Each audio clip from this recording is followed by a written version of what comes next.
As you can see, or maybe not, I continue working on this welding rotator.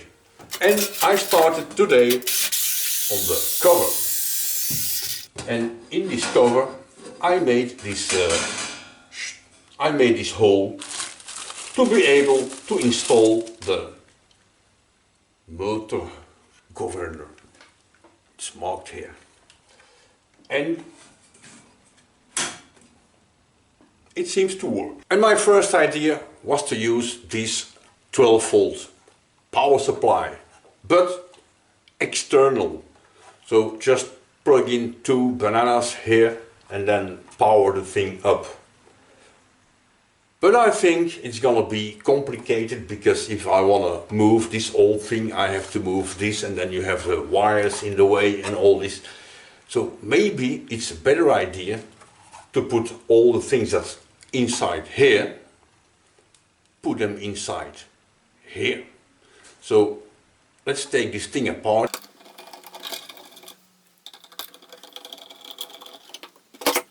I think we're getting somewhere here. This transformer, if I take it out, I can put it right here.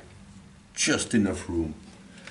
The 220 volt input, this thing here, I can put here on the back side, and the on-off switch somewhere in the front panel. I don't need these bananas anymore, of course.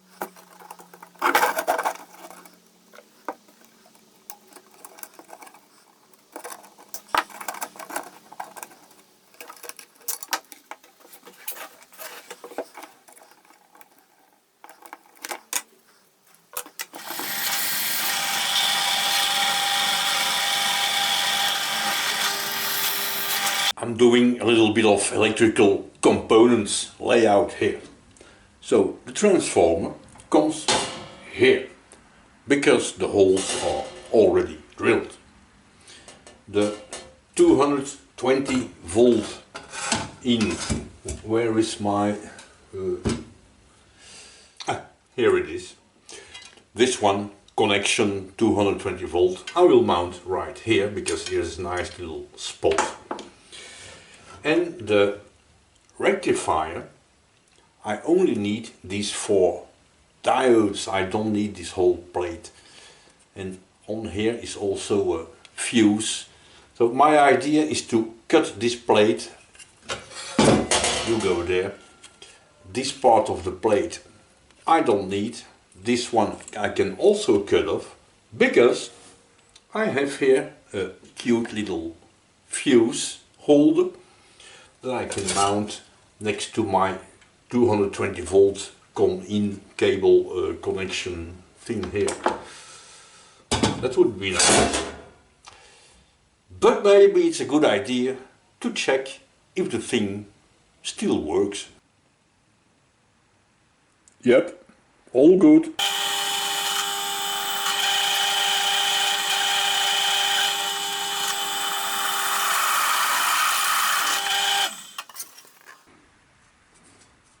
It's not perfectly round. I suppose this t-shirt is not really good quality.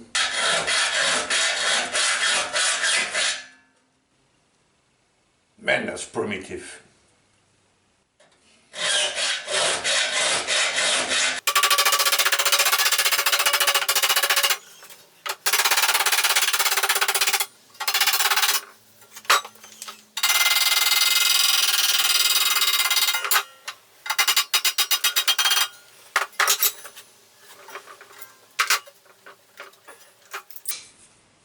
Made in Germany clamps.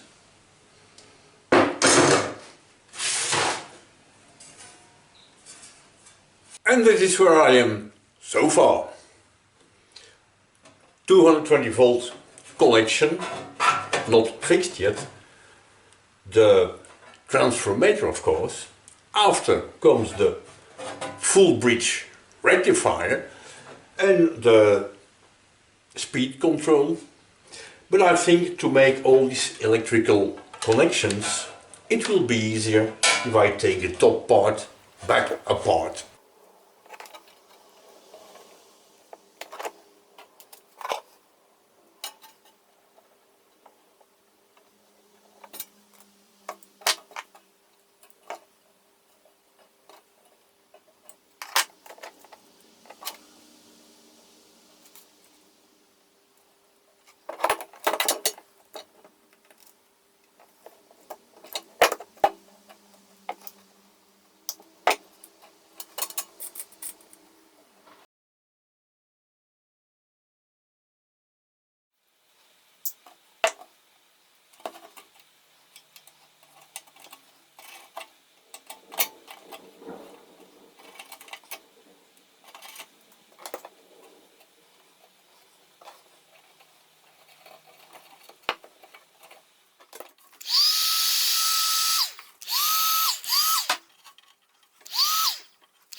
A very nice way to waste some precious time is, for example, soldering these wires in place and then desolder again and then put on this again retractable, I don't know how to call it in English because you forget, and then resolder them. Waste of time. I suppose I don't need to explain how I know all this.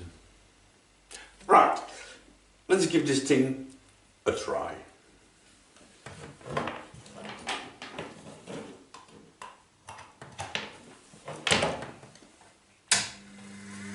Oh.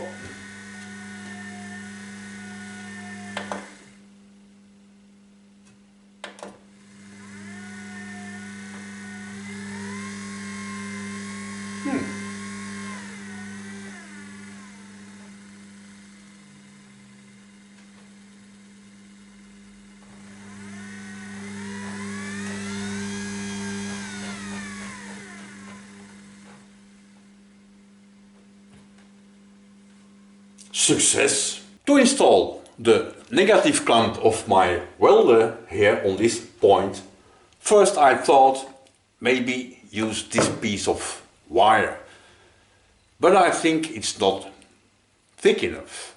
Of course, cut off this insulation here and then make a loop and then with a spring and try to keep it under tension, and it's gonna be too complicated and this one will heat up too fast, I think. But then I came with a very easy solution.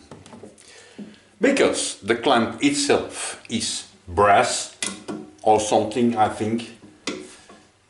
In fact, it gives nice contact and it's spinning, I mean it's not biting too hard. I think this will be just fine. All I have to do is drill a hole here somewhere and install, for example, this little piece of hooky threaded rod to prevent the clamp from sliding off.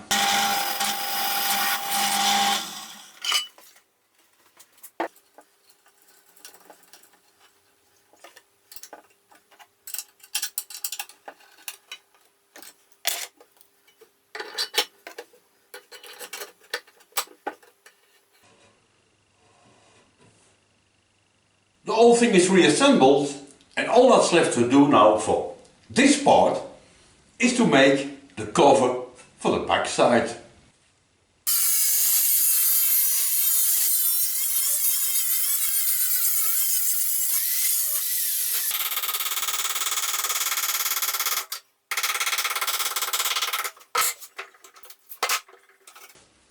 Made in, you already know.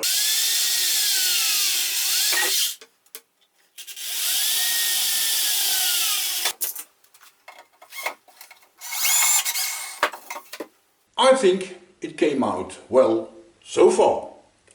I'm happy with the result. But now there is of course one dilemma. Paint it black, paint it green.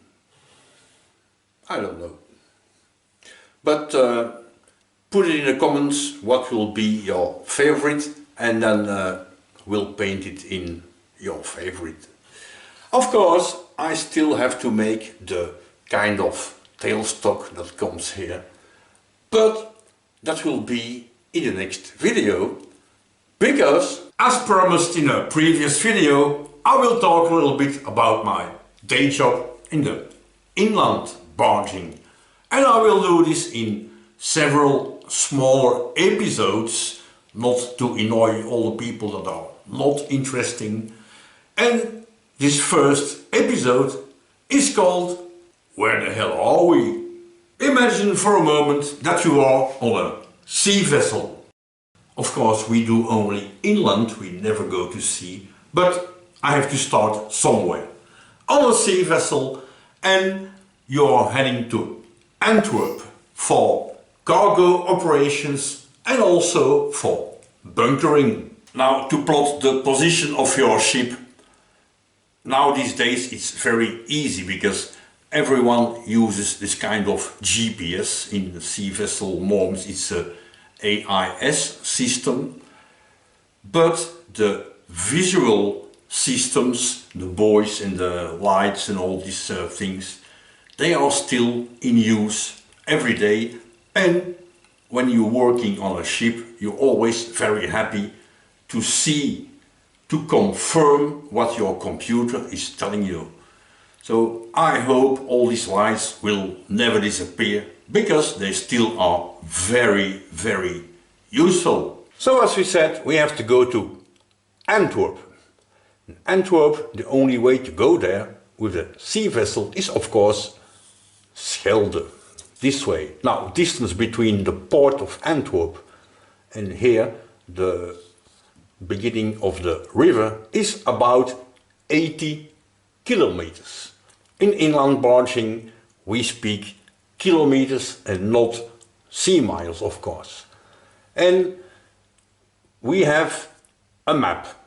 When you have your car, you drive your car, your truck, of course you have all kind of paperwork that you have the obligation to carry with you. On a sea vessel and an inland vessel is exactly the same. And part of these documents you need to have is the most recent map. Now, this one is of course not the most recent, that's why I have it here and not on the barge. So we know we are somewhere over here, probably. In the daylight it's not too complicated, because you can see from the sea, you can see the port of Zeebrugge, you can see the island of Walcheren, Schouwen, you can see the port of Ostend. It's not really complicated, but at night it becomes a whole different story. So let's figure out where the hell are we. A very easy way is, for example, to use the compass.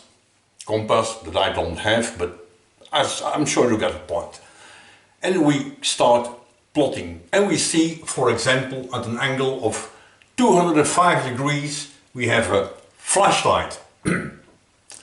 2 flashes every 14 seconds, and the color is red. Check the most recent map, and here we can see that it's the lighthouse of the port of Nieuwpoort. Continue. At 185 degrees we can see a flashlight. 3 flashes every 10 seconds. Color white. Check on the map. We can see that it is the port of Oostende, the lighthouse of the port of Oostende. And at 86 degrees, flashlight, 1 flash every 3 seconds, white. So 1 white flash every 3 seconds. And when we look around here, we can see that it is the lighthouse of Westkapelle in the Netherlands. So now, if we take these angles and we draw the lines, we know that we are more or less here.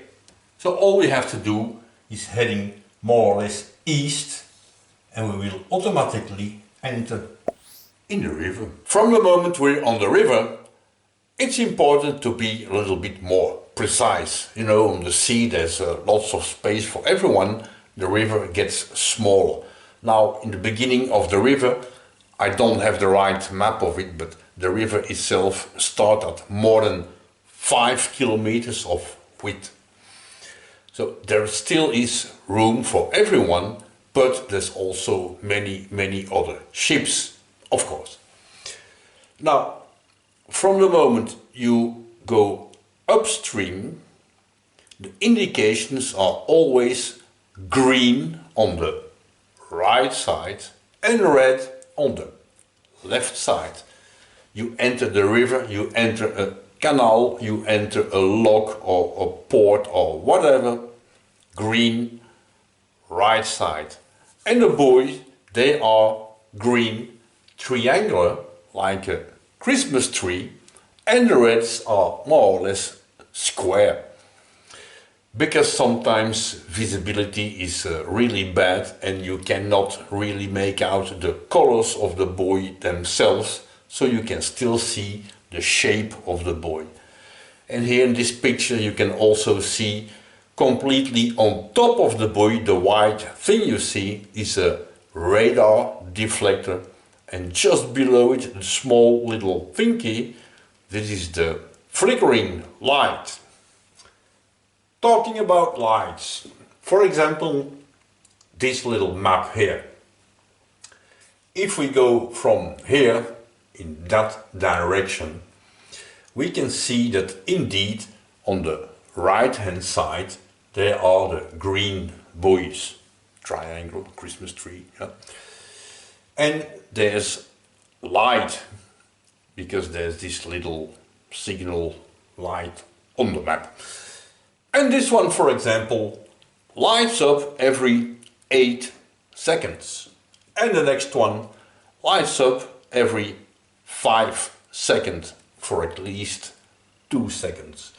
And then again 8 and 5. So it's really easy to follow up where you are. Another type of indication is, for example, also the sector light. It means that the light is of course fixed, but depending from what angle you look at it, the color is different.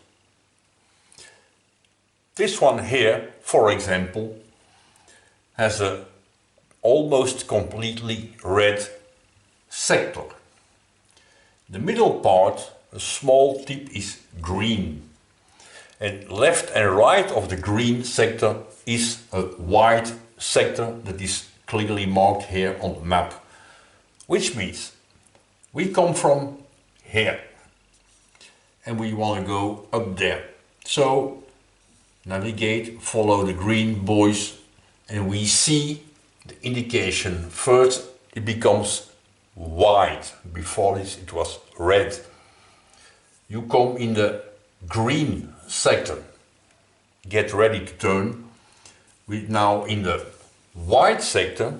Now we can pivot and go up in this canal. Now of course it's important to know where you are, to see where you are in the dark, but it's also important to know where the other ships are, or other ships can see where we are. And that's where these lights come in play. Every inland barge uses the same navigation lights with the same 24 volt, 25 watts light bulbs. So when you're on the water and you see lights everywhere and you don't know what it is, you immediately recognize the navigation lights of other ships, because they're all the same. And so we carry a white light on front of the ship, top of the mast. On the right side we have a green one, and on the left side, of course, the red one. And on the back, this one looks darker. That's because there's a difference of brightness between the front light and the back light. But of course the light bulb is the same, so the glass is a little bit darker. Let's have a look at it at the blackboard. So the navigation lights on the barge, they are of course meant to be seen, not to see, like in a car, yeah, to be seen. On the front we have a white light, and this is the opening angle, so it gives light in all these directions, but not to the back. On the right side we have a green light, and the angle something like this. And here on the left side we have a red light. Same angle. And on the back we have a white light that gives more or less this angle. If we look at it from the front, it means that the top light, white, right, is higher than the left and right light.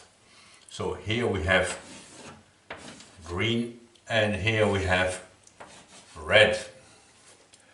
So when I steering my barge and I see this configuration somewhere on the river, not too far from me, I gotta pay attention because this ship or this barge or whatever it is coming straight to me. Because of this covering place on these lights, of course we can situate more or less where the other ship is.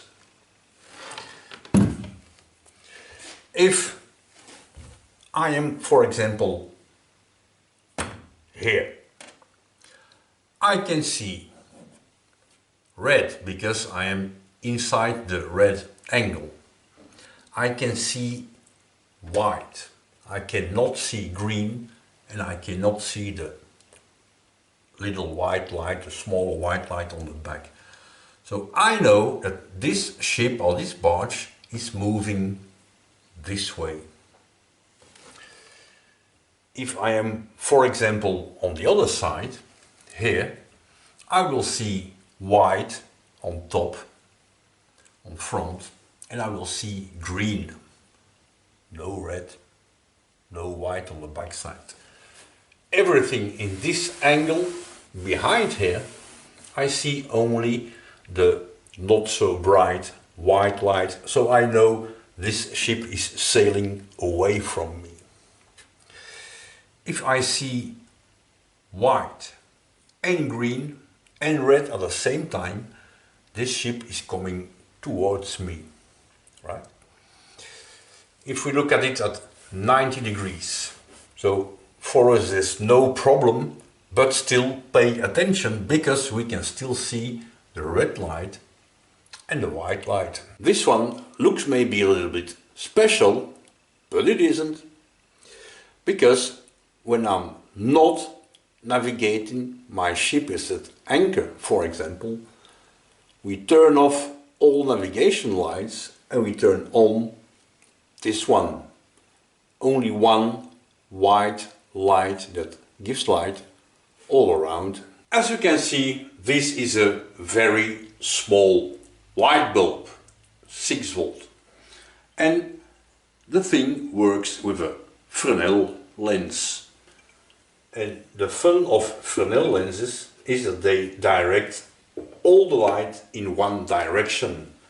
Now in this case it directs the light in all directions, but only horizontally, which makes a line.